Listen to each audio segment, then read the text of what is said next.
My fiancé bragged, "I can replace you in 24 hours." During an argument, I said, "Prove it." Then I moved out that night and started dating her untouchable model friend who'd been secretly in love with me. Her 24 hours turned into 24 months of desperate dating app failures.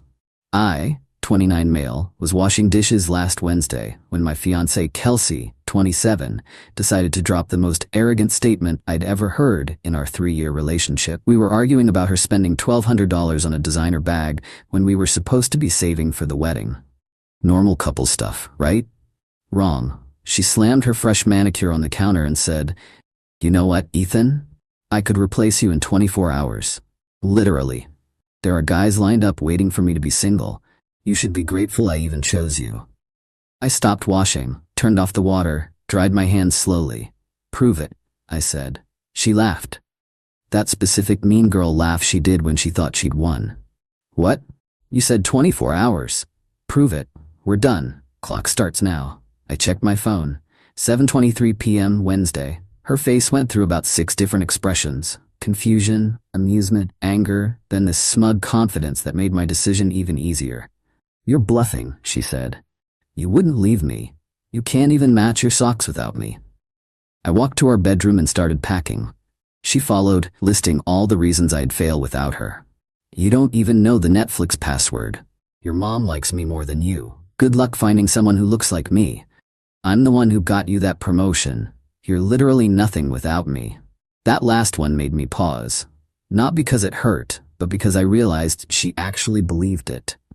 I finished packing in under an hour. 3 years, and everything I cared about fit in 2 suitcases and a backpack. While Kelsey ranted, I texted my buddy Jerome asking if I could crash at his place. But here's where it gets interesting. As I was leaving, my phone buzzed. It was Adrienne, Kelsey's best friend. The one Kelsey always called her untouchable model friend because she was too pretty for regular guys and only dates millionaires and athletes. "Adrienne, heard you're single now. Kelsey's already posting about it. You okay?" "Yeah, heading to Jerome's. She gave me 24 hours to be replaced, so..." "Adrienne, come to mine instead. We need to talk." Now, Adrienne and I had always been cool. She was actually the one who introduced us 3 years ago at her birthday party. But Kelsey had made it very clear that Adrienne was off limits to even be friends with. Red flag I ignored, obviously. I showed up at Adrienne's apartment at 9 p.m. She opened the door in sweats and a messy bun, looking nothing like the Instagram model Kelsey always showed off. "Before you say anything," she started, "I need to tell you something I should have said 2 years ago." She pulled out her phone and showed me a text thread with Kelsey from 2022. My stomach dropped. "Kelsey, Ethan's getting too comfortable, thinking about monkey branching to that lawyer guy from my Pilates class." "Adrienne, that's messed up. Ethan's a good guy." "Kelsey, good doesn't pay for Mykonos trips, babes, but he's stable enough until I find better. Plus his credit score is perfect. Already added myself to his Amex as authorized user, lol." There were dozens more, plans to upgrade me, jokes about my salary, screenshots of her Hinge profile that she'd kept active but hidden, messages about some dude named Tanner she was keeping warm as backup. "Why didn't you tell me?" I asked. Adrienne looked genuinely pained. "I tried. Remember that dinner where I kept saying you deserved someone who appreciated you?" Kelsey threatened to tell everyone I used to escort in college if I said anything explicit. It's not true, but she had fake evidence she'd created. Then she said something that changed everything. "I've been in love with you since that birthday party. But I introduced you to her instead because I thought she'd be better for you." God, I'm an idiot. Update 1, boys. The 24-hour deadline passed, and oh boy. First, let me address what happened with Adrienne. We didn't immediately jump into anything. She let me crash in her guest room. We talked until 4 a.m. about everything. She showed me 3 years of her private journal entries, with her permission, about watching me be with Kelsey. It was heartbreaking and beautiful at the same time. But the real entertainment was Kelsey's replacement speedrun. Hour 1 to 3, she posted a thirst trap on Instagram, single and ready to mingle, taking applications. Got 200 plus likes and about 50 DMs from dudes. Hour 4 to 6, posted on her story at 3 different bars. Where are all the real men at? The videos got progressively sloppier. Our 712 matched with 30-plus guys on dating apps. Posted screenshots bragging about her options. Adrienne was screenshotting everything and sending them to me. We weren't laughing though, it was actually sad. Our 13 to 16 brought some guy named Kyle home. He looked like he sold protein powder out of his truck. Posted a story of his back with upgrade already. Our 17 to 20, Kyle left. Kelsey posted and deleted a crying selfie. Then posted know your worth ladies. Our 21 to 24, full panic mode. Started texting me from 3 different numbers. I kept blocking them. The messages went from, I win, I replaced you, to can we talk, to this isn't what I meant. The 24 hours ended at 7:23 p.m. Thursday. At 7:24 p.m., Adrienne posted a photo of us having dinner. Nothing romantic, just 2 friends eating sushi. Caption, good company. My phone exploded. Kelsey called Adrienne immediately, screaming. Adrienne put it on speaker. You backstabbing whore, he's mine. You literally dumped him, Kels. Also, we're just having dinner. I didn't dump him, it was a fight, and you know the girl code. Girl code doesn't apply when you treat people like disposable objects. Kelsey hung up and immediately started a smear campaign. Posted that Adrienne had been stalking me and sabotaging our relationship. Tagged all their mutual friends. Made a whole Instagram highlight called Betrayal. Then came the text to me. Your little rebound won't last. Adrienne only wants you to get back at me. She's been with half the city. I was testing you and you failed. My mom already bought her mother of the groom dress. You have 48 hours to apologize or I'm keeping the ring. About that ring, I'd bought it but hadn't proposed yet. It was in my apartment, we didn't live together yet. Thank God. But the best part was her mom Diane calling me, Ethan, sweetheart, what's this about you abandoning my daughter? She said she could replace me in 24 hours, Diane. I took her at her word. That's just how she expresses anxiety. You know she didn't mean it. She posted herself with another man's back on Instagram. She's grieving. Take her back. No, you'll never find another girl like her. That's literally the point. She hung up on me. Update 2, Kelsey went nuclear. First, she tried to get me fired. Called my company claiming I'd been stealing company time for dates and harassing female employees. Problem? I work from home and my boss is my cousin Rick, who's known me since I was 5. Rick called me laughing so hard he couldn't breathe. Bro, she said you were, hold on, creating a hostile work environment with your toxic masculinity. You haven't even been to the office in 6 months. Then she tried the sympathy route, posted that she was healing from narcissistic abuse, and started a whole series about recognizing emotional manipulation. Her friend Brittany even started a podcast episode about it. They didn't use my name, but said certain people show their true colors when rejected. Meanwhile, Adrienne and I were actually falling for each other. Not the rebound nonsense Kelsey claimed. Real, actual feelings. We'd go on walks, she'd teach me about her photography work, I'd cook for her. Turns out I'm pretty good when someone's not criticizing every move, but we kept it completely platonic for those 2 weeks. Just friends. Until the night Kelsey showed up at Adrienne's building. It was 11 p.m. Security called up saying there was a distressed woman claiming her stolen property was in Adrienne's apartment. We looked at the camera. Kelsey, mascara running, holding a box. Adrienne told security not to let her up, but Kelsey started screaming in the lobby about how we were holding her grandmother's ashes hostage. Her grandmother is very much alive in Florida. Security asked her to leave. She refused. They called the cops. While waiting for police, she went on Instagram Live in the lobby. I'm here trying to get my belongings from my best friend who stole my fiancé and they're calling the cops on me. About 200 people were watching, including her and her mom, who kept commenting, "Stay strong, baby."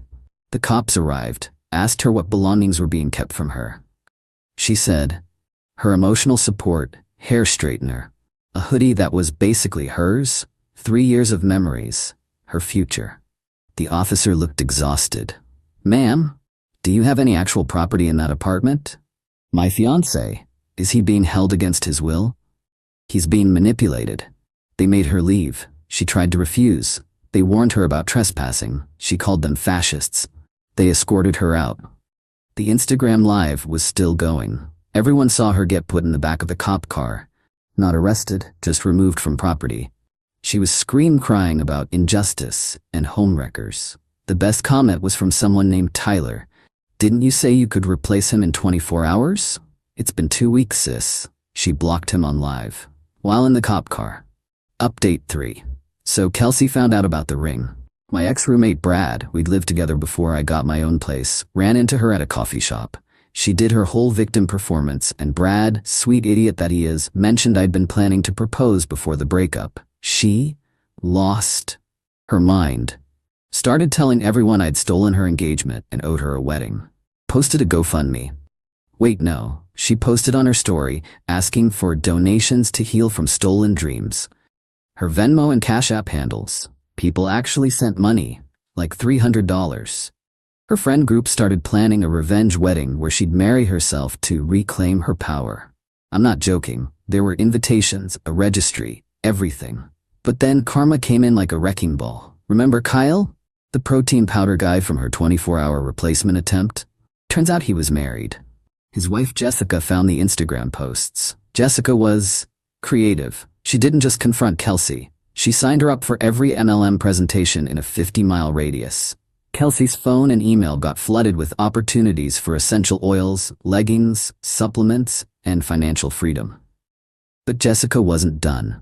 She found out where Kelsey worked, marketing firm, and sent them the screenshots of Kelsey's posts during work hours. All the thirst traps timestamped at 2 p.m. on work days.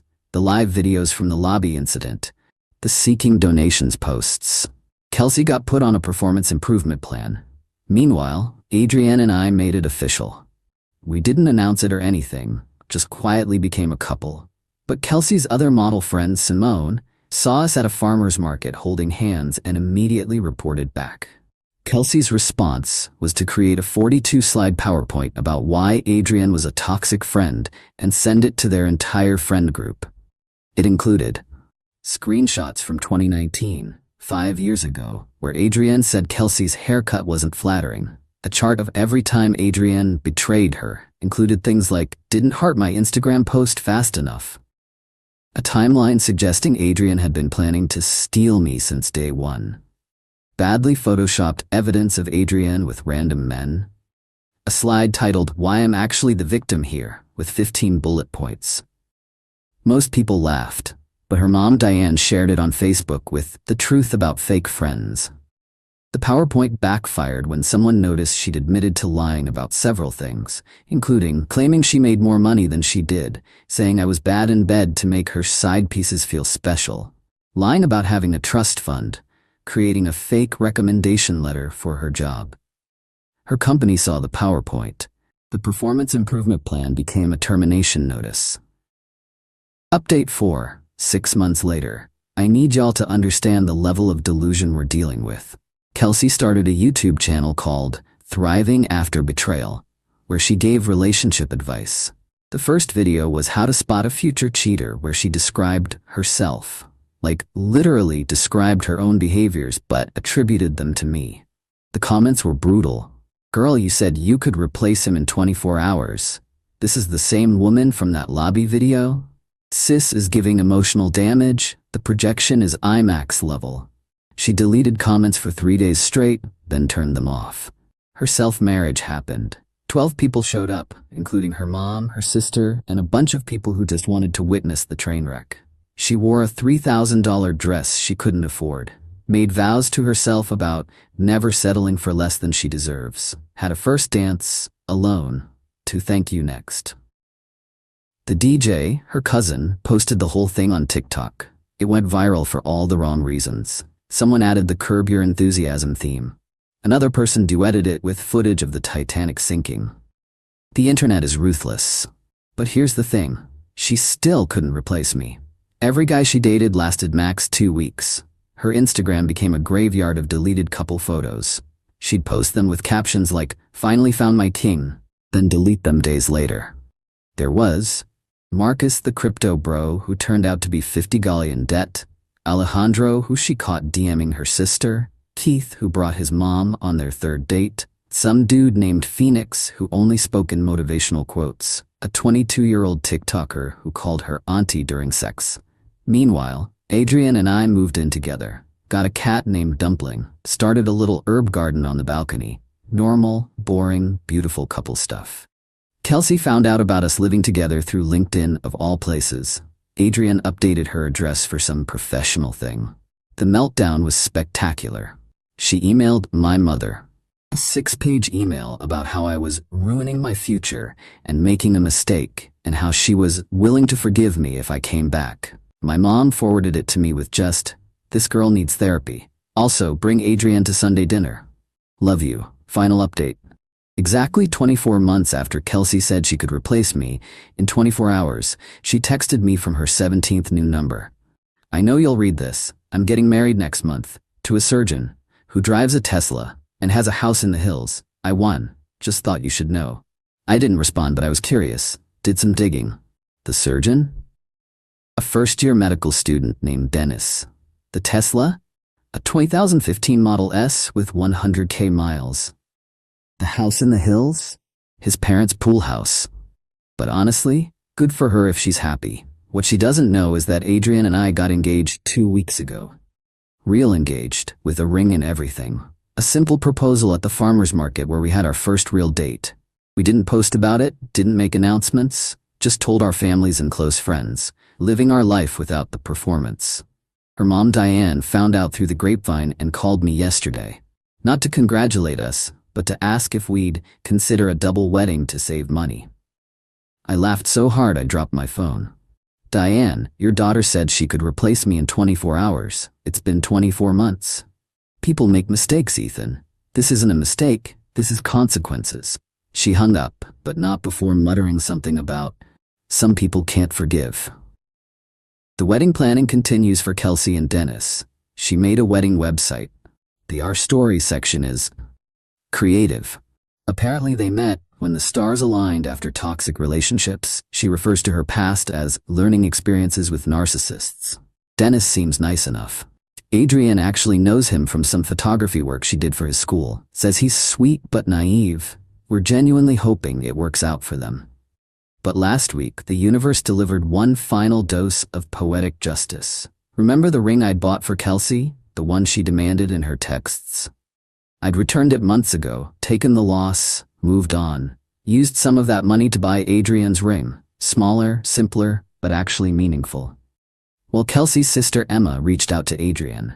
Turns out Kelsey had been telling Dennis that I'd stolen a family heirloom ring from her. That her grandmother's 3-carat diamond was sitting in my apartment. Dennis, being a good guy, offered to buy her a replacement that would be even better. Emma knew this was bullshit. Their grandmother is alive and wears her rings daily, but kept quiet until she saw what Dennis bought. A 0.5-carat ring that he went into debt for because Kelsey insisted she needed at least 2 carats to heal from the trauma. Emma sent Adrian screenshots of Kelsey crying to their mom about the tiny ring and how she deserved better after everything she'd been through. Dennis found out about the lies last Tuesday. The wedding is off. Kelsey is back on dating apps with a bio that says no time for games, previous engagement stolen by a bitter ex and his homewrecker girlfriend, looking for a real man who can handle a real woman. It's been 24 months. She still hasn't replaced me. Not because I'm irreplaceable, but because she never saw me as a person to begin with. Just a role to be filled, a checkbox on her life plan. Adrian and I are getting married next spring. Small ceremony, close friends and family, no PowerPoints, no Instagram lives from the lobby, no self-marriages required. To everyone asking why I didn't see the red flags sooner. I did. I just thought loving someone meant accepting their flaws. Turns out there's a difference between flaws and fundamental character issues. Kelsey, if you're reading this, and according to Emma, you check my Reddit daily, your 24 hours ran out 730 days ago. Maybe it's time to stop counting. Also, Dennis is a good guy. You should have tried actually caring about him instead of what he represented, but that would require seeing people as humans rather than accessories. Oh, and one more thing. Adrian wasn't secretly in love with me to hurt you. She was secretly in love with me, despite being your friend. There's a difference. One you'll never understand. Peace out. Going to water my herb garden and cuddle my cat with my fiancé who sees me as a person, not a placeholder. Edit. Stop asking for Kelsey's YouTube channel. Let's not brigade. Also, she deleted it after the 50th 24 hours girl comment. Edit 2. To everyone saying this is fake because no one would marry themselves, Google it. It's a real thing. The world is weird. Edit 3. Dennis reached out to thank me for dodging a bullet. We're not becoming friends or anything, but I wished him well. He's dating a nice girl from his study group now. Kelsey found out and posted about betrayal in the medical community. The delusion continues. Edit 4. For those asking, yes, the herb garden is thriving. Dumpling hasn't eaten any of it yet. Life is good.